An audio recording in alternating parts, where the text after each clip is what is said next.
The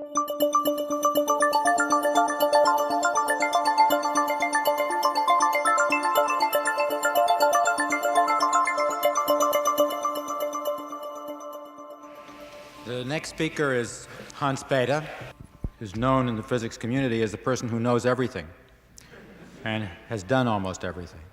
I remember when I first, no, that's wrong.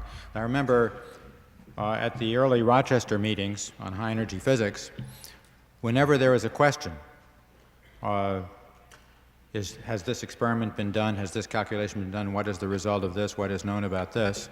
Automatically, every head turned to Professor Bethe, and his answer was awaited and furthermore believed, and he always answered, too. There probably is no field of physics to which he has not made an important contribution. He received the Nobel Prize in 1967 for the discovery of the carbon cycle as a source of energy generation in the sun. Professor Bethe was born in Germany, came to the United States as a refugee from the Nazis. He arrived at Cornell in 1935 and more or less has been there ever since, with the exception, of course, of the years of the Second World War, where he worked here for a while, and then in Los Alamos, where he was central in the construction of the first nuclear weapons. He was the leader of the theoretical group there.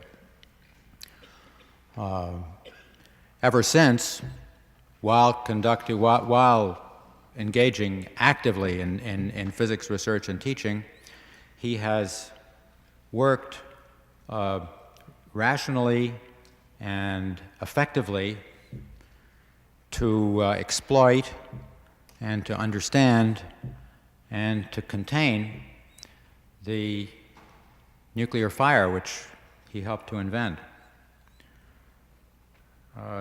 He was my thesis advisor 38 years ago. It was hard.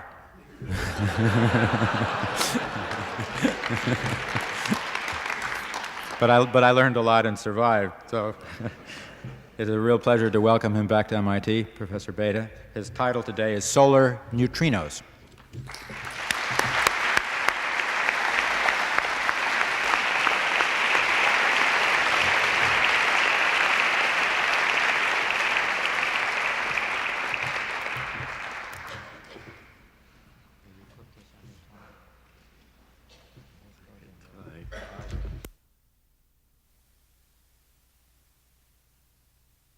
Mostly over there. Yes, okay. Let me show you how that works.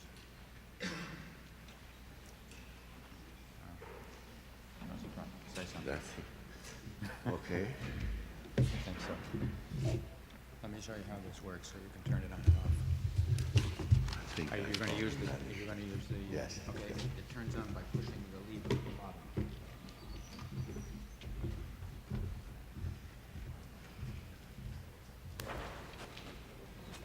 Oh, it's practically in.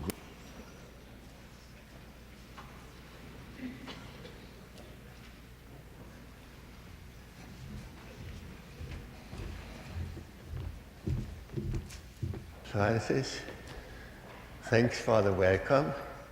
I want to correct your introduction by one point. I have never worked on general relativity, and I don't intend to do so.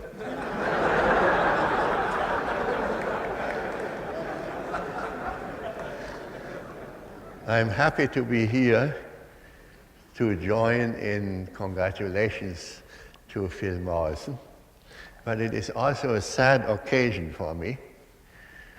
I'm quite used to getting old, but it is very depressing if young people get old also.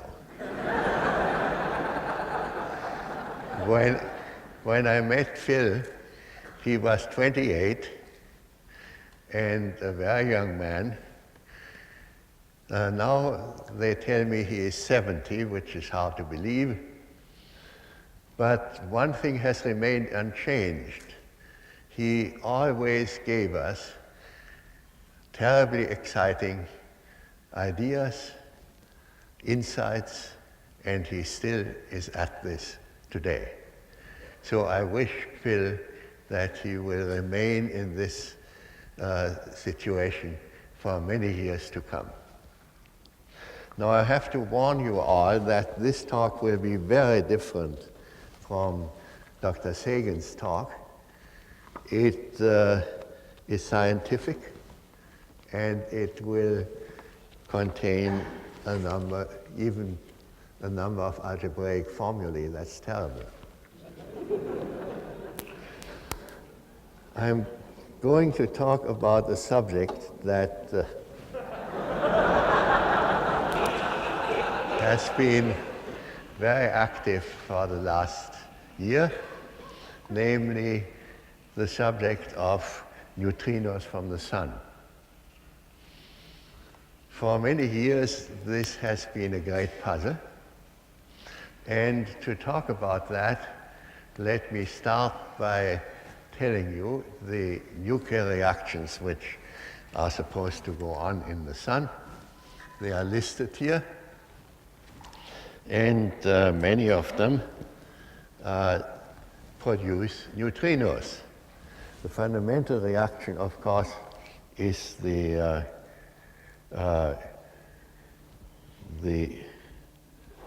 doesn't seem to work.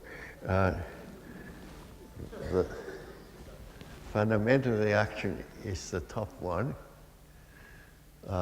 which is the encounter of two protons giving a deuteron, a positron, and a neutrino. And then most of the deuterons which are formed in this way finally go to this reaction, making helium-4. That gives the big energy. But occasionally they make beryllium-7,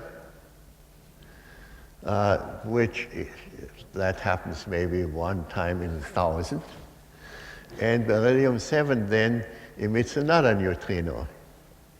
And then again, in a very rare event, beryllium-7 will capture another proton and give a very odd nucleus, boron-8, which produces neutrinos of tremendous energy, 14 MeV. Here I have given the energies. C means continuous spectrum, and this is the maximum energy of the continuous spectrum. In two reactions, you get a definite energy neutrino. Well, the question is, can you observe the neutrinos? It is very difficult to observe neutrinos of about 1 MeV. That is well known. And it is also well known that it gets a little easier if the neutrinos have higher energy. And then in this connection, then Willie Fowler and John Bacall had a very good idea. They said, well, we might use chlorine-37. There is a state in argon-37 which is very similar to the chlorine-37 state. It's the so-called analog state. And therefore, the transition, the capture of a neutrino by chlorine-37, giving this analog state in 37, which is highly excited by 6 million electron volts.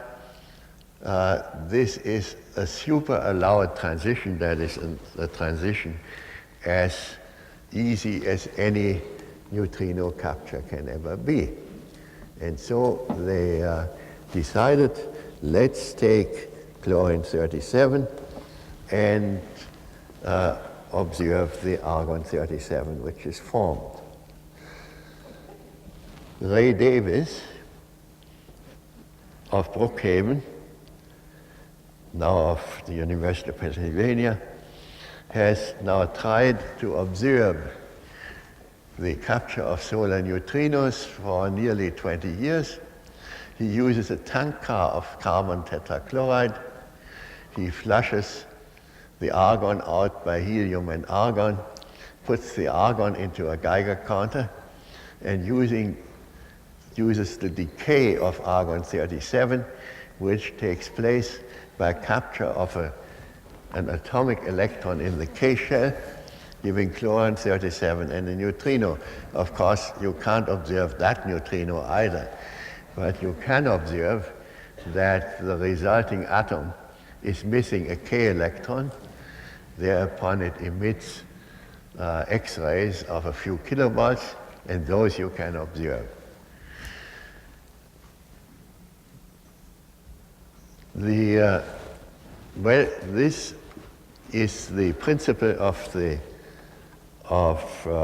the observation, and indeed, Davis did observe neutrinos, but only about a third of the predicted number. This is summarized in an article by Davis and two collaborators going back to 1981.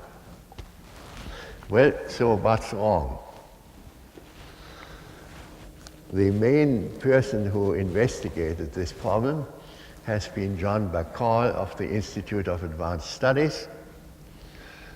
And he has tried almost anything in the theory of either nuclear reactions or the constitution of the sun to try and clear up this puzzle, to no avail.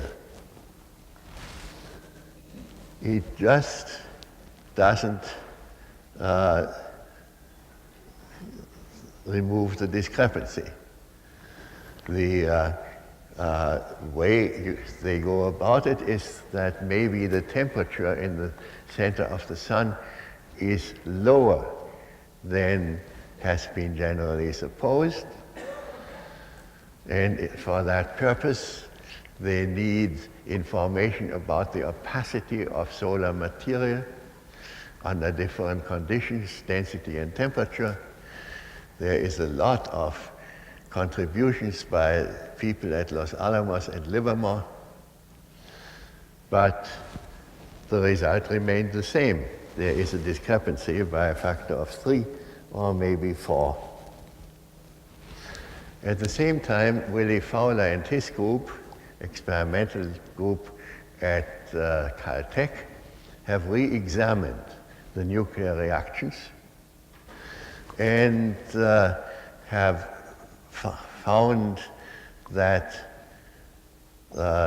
the cross-section measurements for the reaction leading to beryllium-7 or to boron-8, that these measurements were correct, in spite of some people from other laboratories who had doubted that. Well, the whole problem was re-examined very carefully in 1982 by Bacall and others in a very beautiful paper in Reviews of Modern Physics, in which they discuss in particular probable errors of each step of the argument. Of course, one point in the argument everybody believes, namely that the proton-proton reaction makes the energy in the sun. Not only is it the logical thing to assume, but in addition, the general idea of thermonuclear reactions in stars has led to a very detailed understanding of the further evolution of stars, and in particular, all the details of the red giant formation and evolution. I especially asked Bacall the other day in a long telephone conversation, how sure is he of his results? And he said, well, we have gone through all the steps. We have given results with 3 times the standard error. I don't believe there is any way to escape the conclusion. Well, one way was once proposed by Willy Fowler. He called it the desperate theory.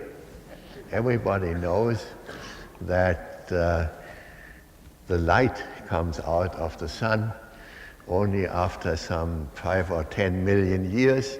So what we see today is energy which was produced maybe 10 million years ago.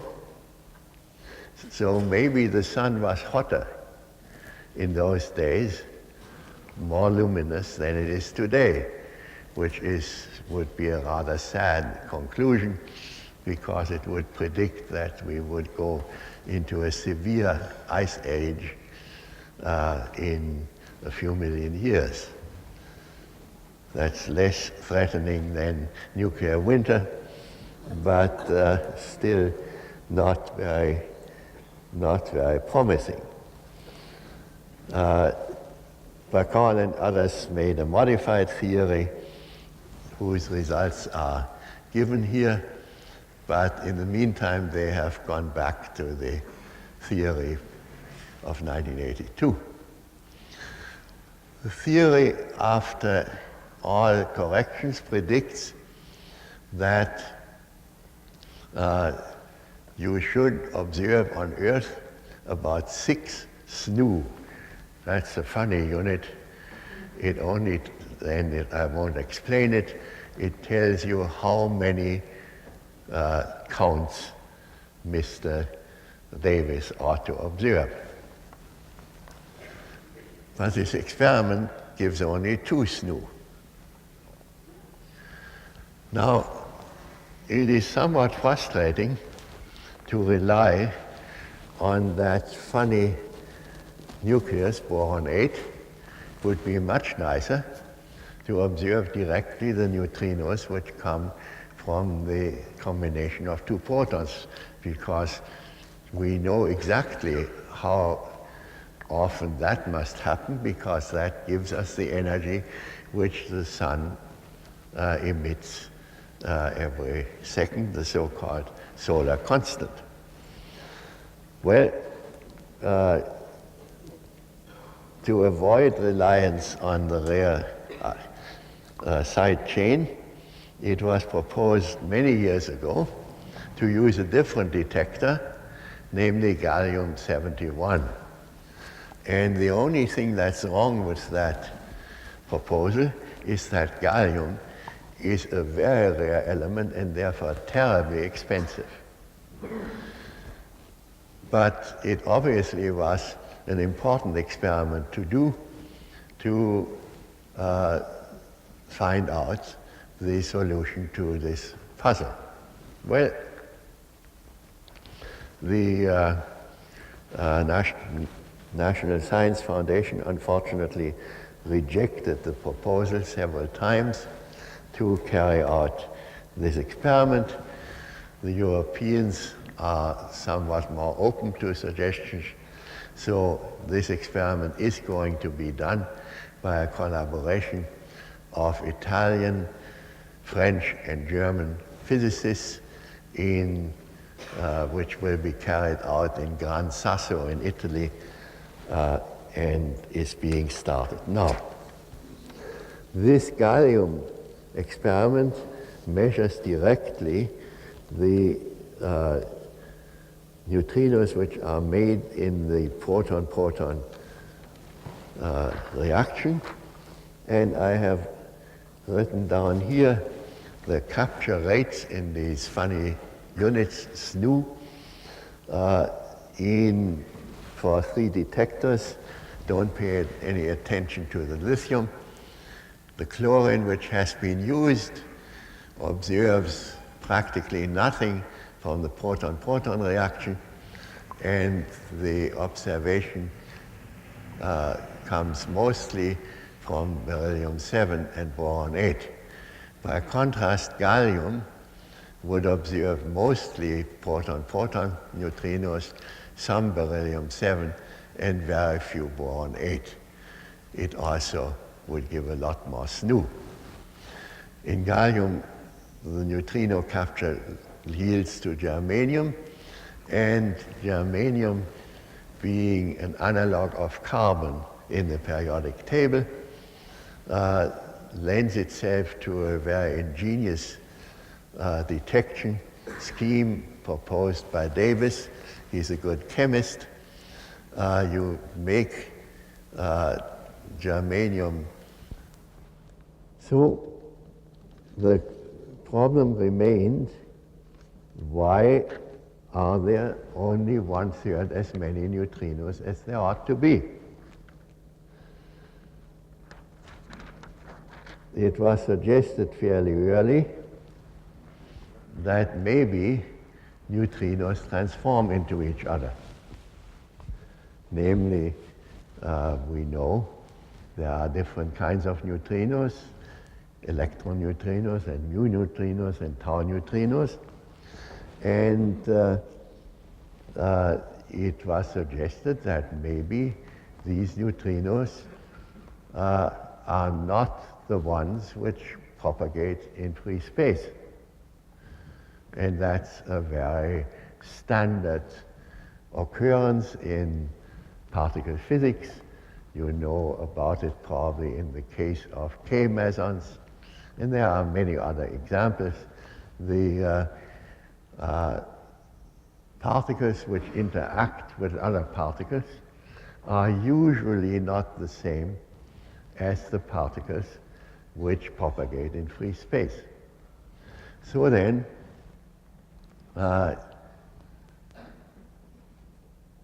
you assume that free neutrinos are not equal to these, and if that is so, then neutrinos, which I shall call nu1 and nu2, will propagate, and that will have the consequence that in free space neutrinos oscillate between electron neutrinos and mu neutrinos.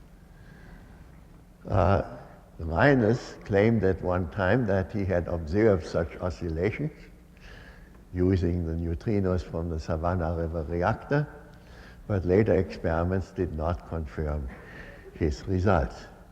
In fact, experiments recently done at CERN find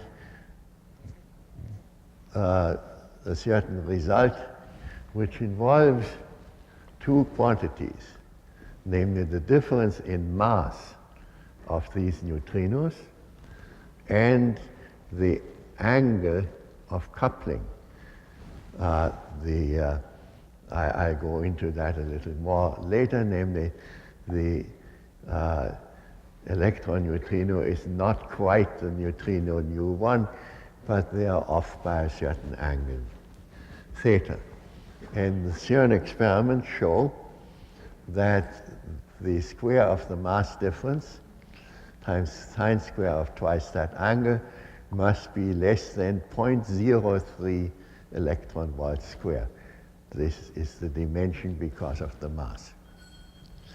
The direct experiments on the mass of the electron neutrino show probably by now that this mass is less than 10 electron volts, very far from this number. Now, if oscillations were to exist, then the electron neutrinos from the sun might be converted into either mu or tau neutrinos on the way to the Earth. For this, you need a mass difference greater than 10 to the minus 13, but you need desperately that the coupling angle be very large, namely that the free neutrinos are maximally different from the neutrinos interacting with electrons or muons. That is very unlikely, but it can, a priori, it cannot be ruled out completely. So this was the situation until recently, and recently two Russian scientists, Mikheyev and Smirnov, proposed a theory which I believe is the correct theory. And they use the mixing of neutrinos, but in a much more intelligent, original way than I discussed in the last slide. I assume only two neutrino types, electron and muon neutrinos, and in vacuum they are coupled in terms of the free neutrinos, nu1 and nu2. And one commonly writes that the electron neutrino is cos of a certain coupling angle theta times the free neutrino nu1 plus sine theta times nu2. And the muon neutrino, of course, is orthogonal to that. Then if the free neutrinos have masses m2 and m1, you can write the mass matrix in this form. There's a diagonal term which is of no relevance, plus another term which contains the difference of the two masses, and times this very simple matrix, which is non-diagonal in terms, the first row refers to electron neutrinos, the second row to mu neutrinos. Now, so far it is no different from the last slide, but now they make use of a theory which was developed by Wolfenstein of Carnegie Tech and published in Physical Review in 1978. He says as follows: neutrinos, when neutrinos are in matter, then all neutrinos interact with matter by means of the neutral weak current. But that's of no interest because it's the same for all neutrinos. It doesn't help convert one into the other. However, the electrons also will interact with the electron neutrinos and none other by the charged weak current, in which an electron is absorbed by a proton and becomes a neutrino plus a neutron. And this has the consequence that there is effectively in matter a potential energy for neutrinos, which is the universal Fermi constant G multiplied by the electron density, number of electrons per unit volume. So far, the Wolfenstein theory, it says then that the relation between momentum and energy of a neutrino goes like this. The momentum square plus mass square is not equal to E square, the energy square, but energy minus that potential energy squared. And this potential energy, which only exists for electron neutrinos, I expand this, is equivalent to having an extra mass for electron neutrinos, which is equal to 2E, twice the neutrino energy, times that potential energy. And so now my mass matrix gets added to it an interaction term, which is this 2eV, and that can be written in this way. It's proportional to the density of the matter and to the energy of the neutrino, and I call that A. Now I add this to the mass matrix, and this will add to just to the electron part of the mass matrix, electron neutrino part. It will add a term here, and I wrote it in such a way that I added 1/2 A here and minus 1/2 A for the mu neutrino. And delta here is the difference in mass, the mass of the essentially mu neutrino minus the mass of the electron neutrino. And remember, you always have to use the square of the masses. Now, therefore, obviously, when you look at this equation, you see that the difference in masses becomes smallest when the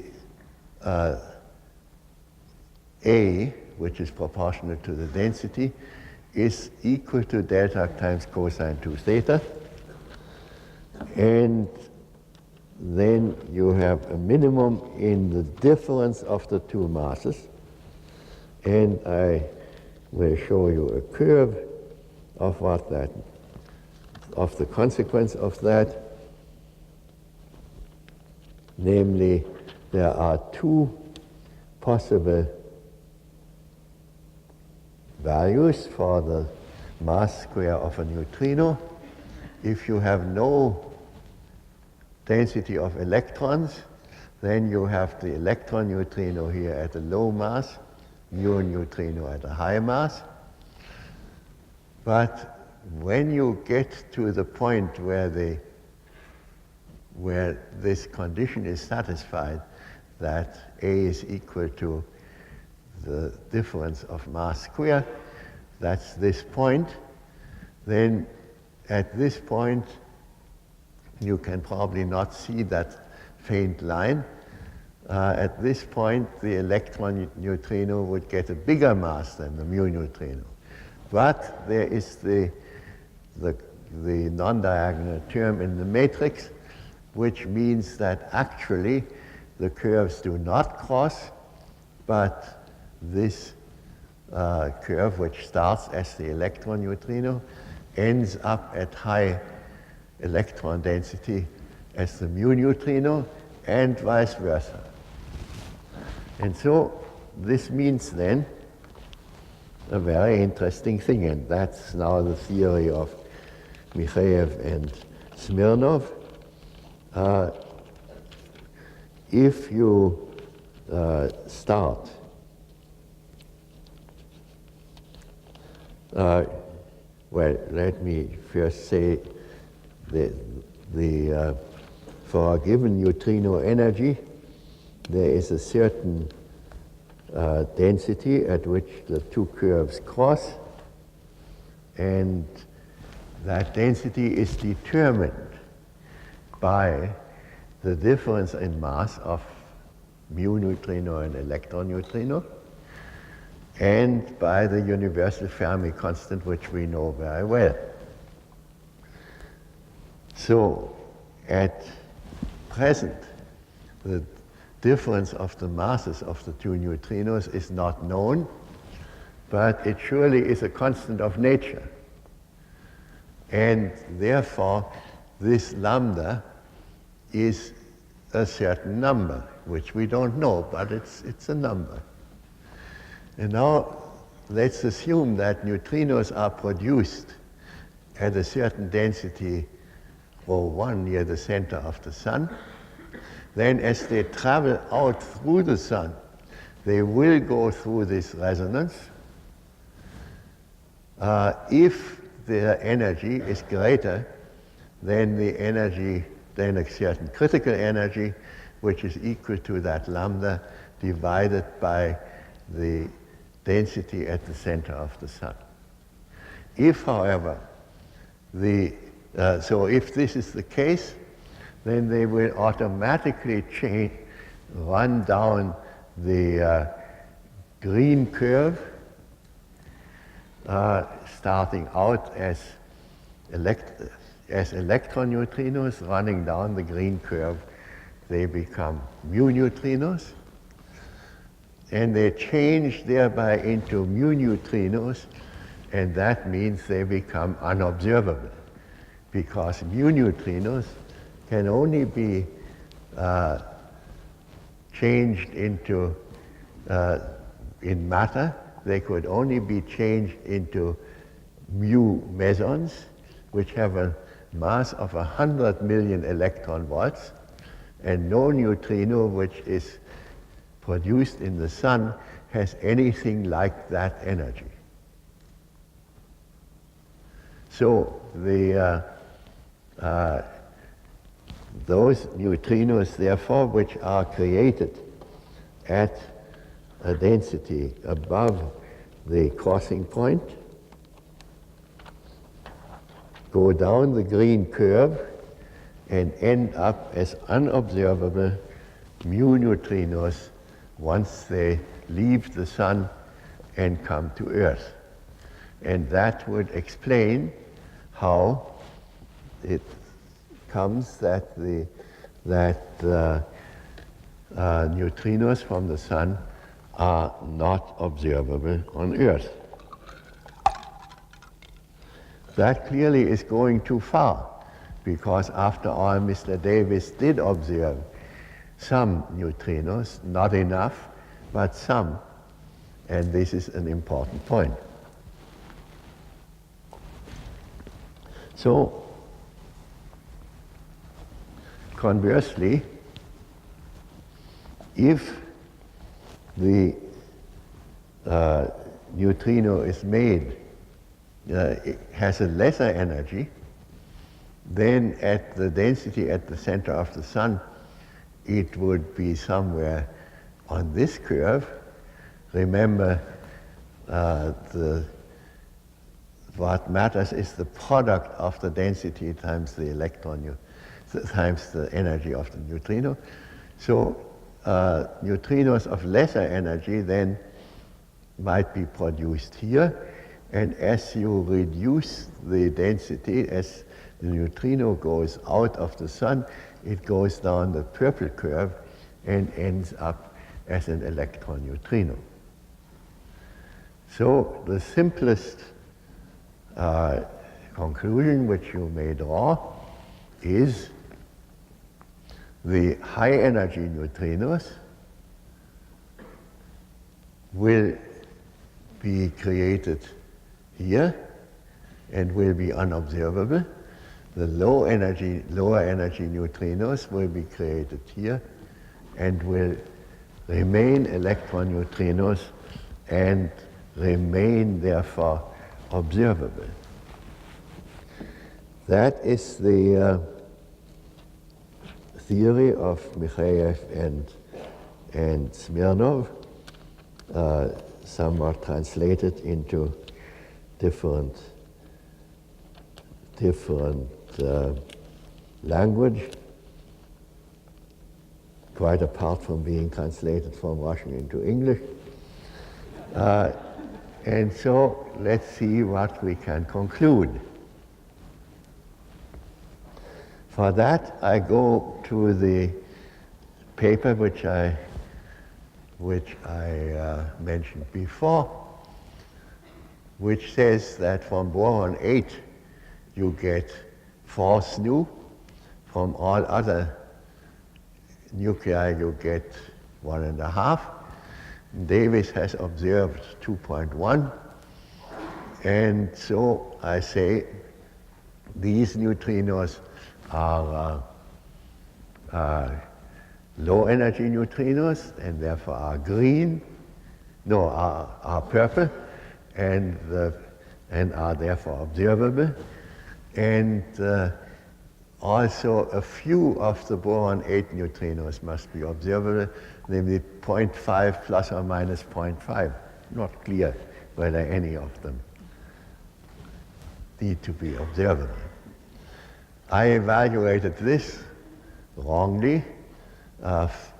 Fowler then corrected me in a letter, and the result is that the boron 8 neutrinos are observable if they have less than 8 MeV, and that leads to a difference in mass square between the two types of neutrinos of 10 to the minus 4 electron volt square.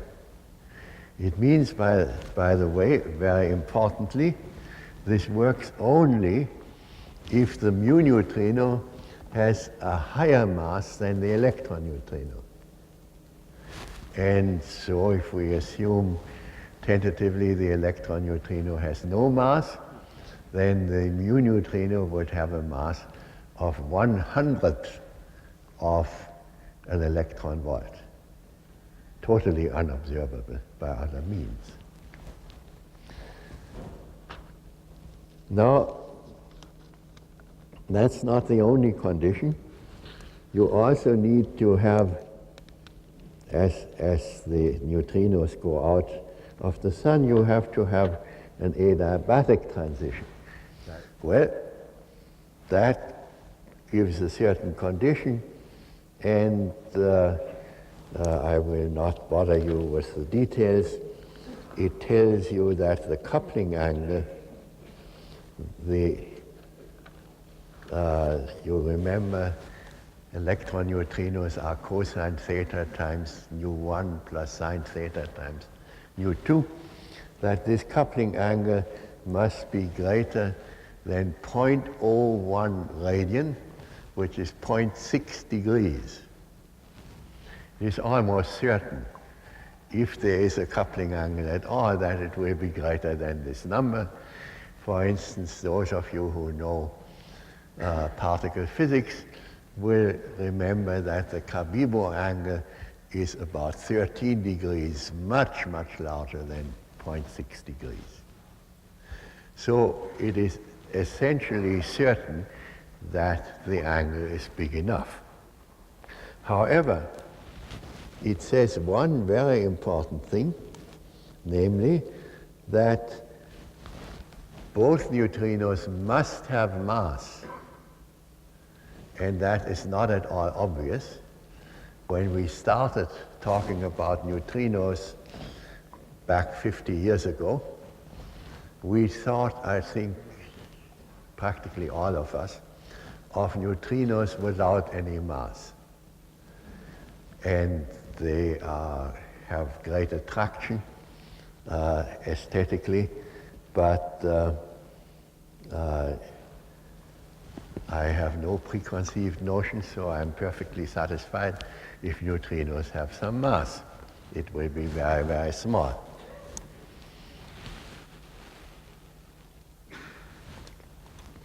So, if all this theory is correct, then it says that we don't observe those boron 8 neutrinos, and only the boron 8 neutrinos are converted into mu neutrinos. And if you remember the table I showed you at one time, if you use a gallium detector, then you do not preferentially observe boron 8 neutrinos, but instead you observe all neutrinos, and particularly those coming directly from the proton-proton reaction. So with a gallium detector, you should observe essentially the same as the theorists have always predicted. You should get the theoretical result, which is about 110 SNU. So we have to hope for the Europeans to get experiments with the gallium detector. Well, I have shown you the qualitative, analytic discussion which I have made. But there are people who are much more industrious than I and know how to use a computer, which I don't. And they found then not only one solution of the problem, but two. And the first people who did that were the Russians themselves, and then with somewhat improved technique, it was done by Rosen and Gelb at Los Alamos, and got these results. Now, if you believe that Davis observes 1/3 of the expected neutrinos, you should use the diamonds.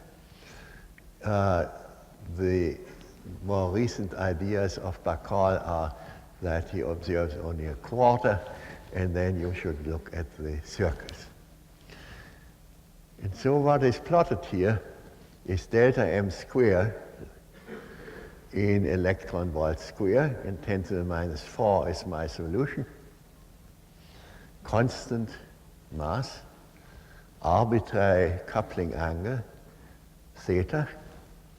But there's a second solution, which is shown here, with much smaller mass difference. You would have thought 10⁻⁴ is small enough, but they get even less. And but with a definite relation between the mass difference and the coupling angle. And in fact, the relation is that the product of these two is a certain number. It is delta m squared times sine square of the coupling angle is 4 times 10⁻⁸ electron volt square, small enough.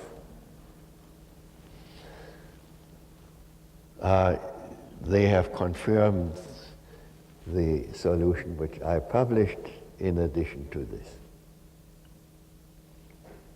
Now, if delta m square is less than my 10⁻⁴, then also neutrinos other than the boron neutrinos will be converted into mu neutrinos. And but we know that we must have some neutrinos left over, because after all, Davis did observe 1/3 or 1/4 of the expected number. So there must be some other condition which prevents the conversion of the electron neutrinos into mu neutrinos, and that's the condition that the transition be adiabatic. This was pointed out not by Rosen and Gelb, but by Haxton of the University of Washington. And he has shown that the Rosen-Gelb solution essentially corresponds to the adiabatic condition, which I mentioned before. And assuming that, Haxton finds analytically that this product should be 6⁻⁸, close enough to the 4⁻⁸ that Rosen and Gelb had found. Now, because low energy neutrinos are now lost, the Gallium experiment, which measures mostly low energy neutrinos, will now also give a response less than the original theory, if the second solution is correct. I'll show you here a rather nice curve of Rosen and Gelb, which tells you the probability of reaching Earth as a function of the energy in MeV And there is the stars, which is my solution. You have practically no probability for the high energy neutrino, but all the low energy neutrinos will remain electron neutrinos and be observable. And contrary-wise, for the Rosen-Gelb solution, it's the other way around. So the Gallium experiment, therefore, has become even more important. It will make it possible to distinguish the two solutions. The question was raised, is there any upper limit to sine square theta? This was investigated by a Saclay group who found, yes, there is. The upper limit is something like a half, where 2/3 actually essentially independent of the mass difference.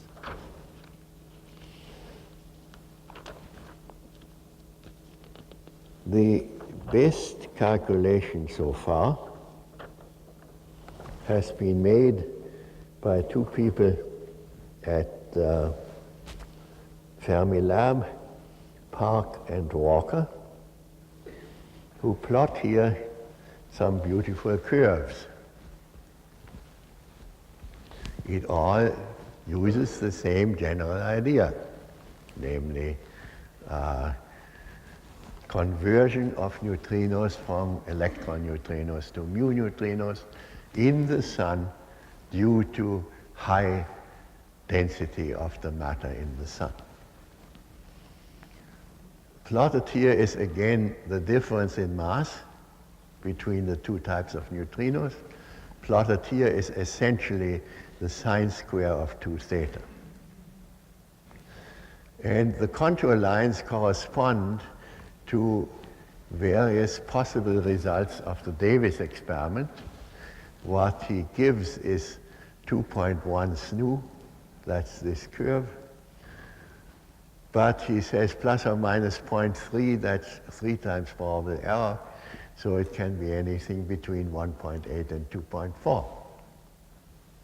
All right, if you follow the 2.1 curve, there's first a horizontal stretch, which is my 10 to the minus 4 mass difference.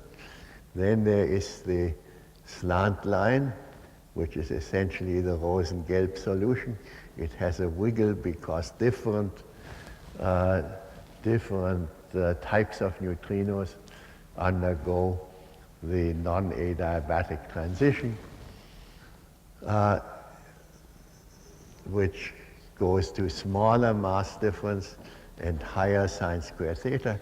And finally, there is the vertical line, which is essentially the Saclay limit at high coupling angle. So this tells you then you have essentially two solutions to the problem. Either the mass difference is 10 to the minus 4, and then the coupling angle can be anything, or else the mass difference is much less than 10 to the minus 4, and then the coupling angle must be directly related to the mass difference. Well, the Fermilab people, Park and Walker, then went on and discussed what should be the result of the Gallium experiment once it is done. And that now is particularly interesting.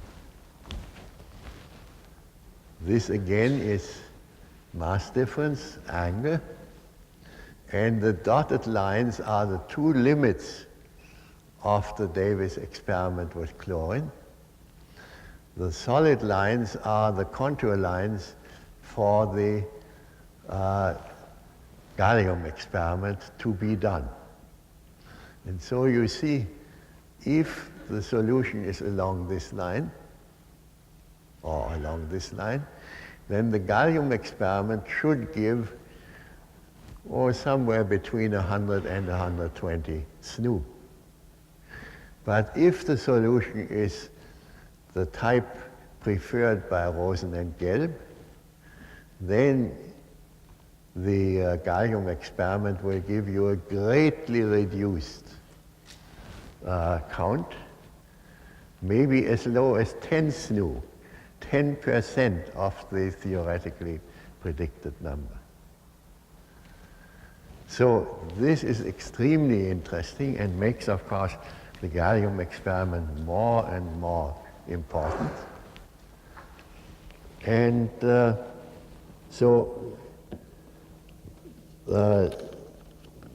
what can we conclude? If the gallium experiment gives the high value, about 100 SNU, then there are two alternatives. Either my original interpretation of the Russian suggestion is the right one.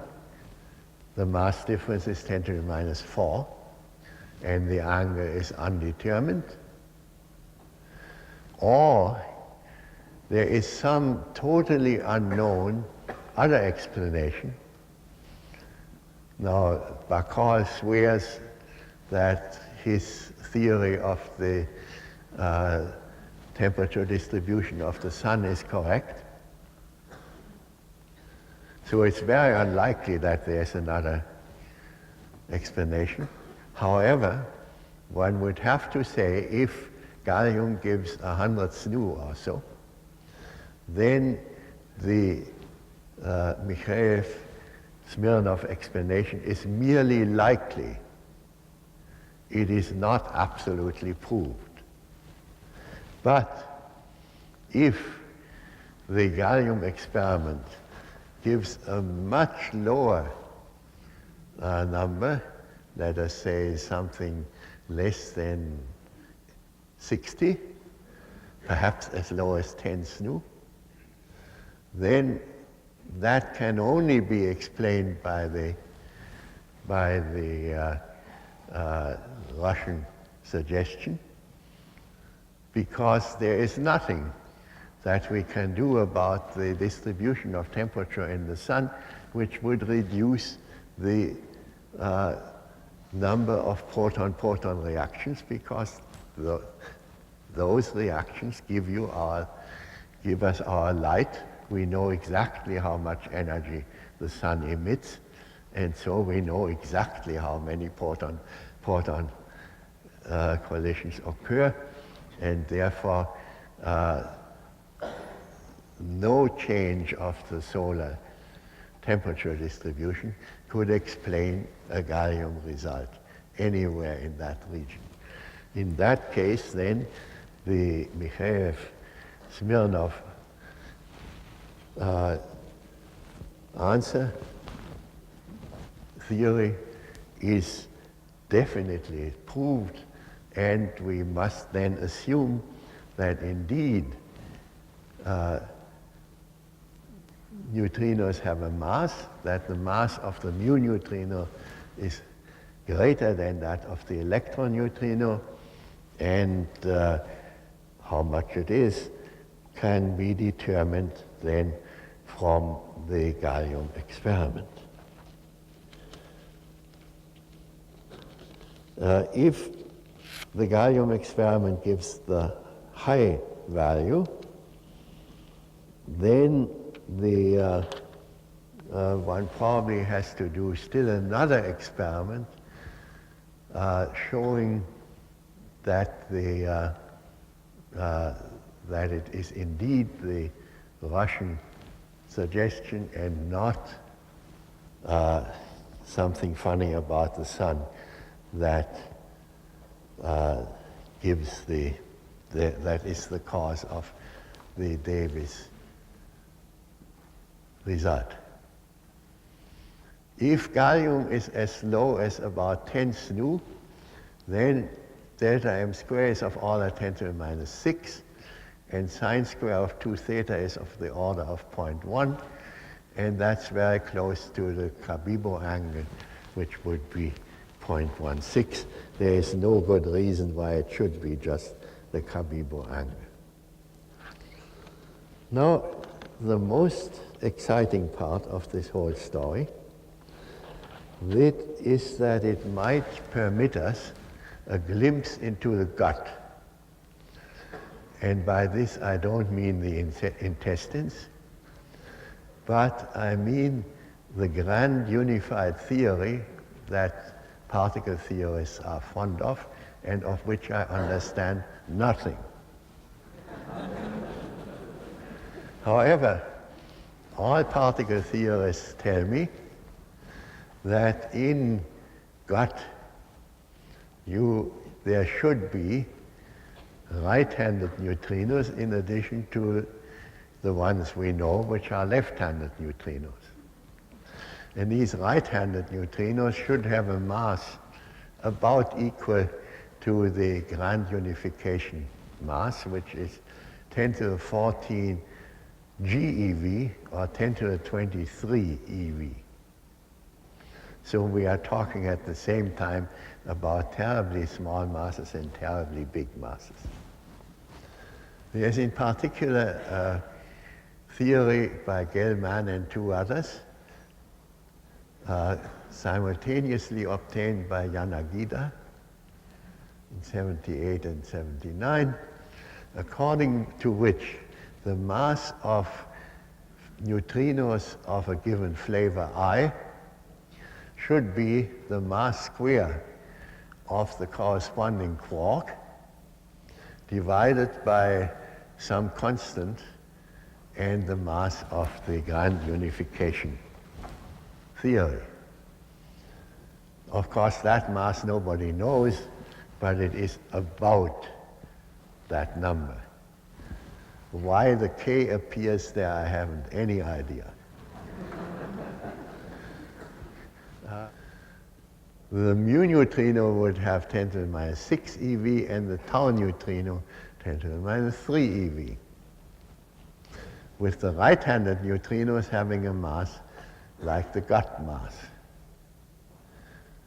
It is obvious that the mu neutrino would then not be enough to satisfy any solution of the solar neutrino puzzle. Only the tau neutrino would. The difference of the square of the tau neutrino and E neutrino mass would be 10 to the minus 6 eV square, which falls right into the range of the Rosengelb solution. And it falls right at the place where gallium would give the minimum response of about 10 SNU. So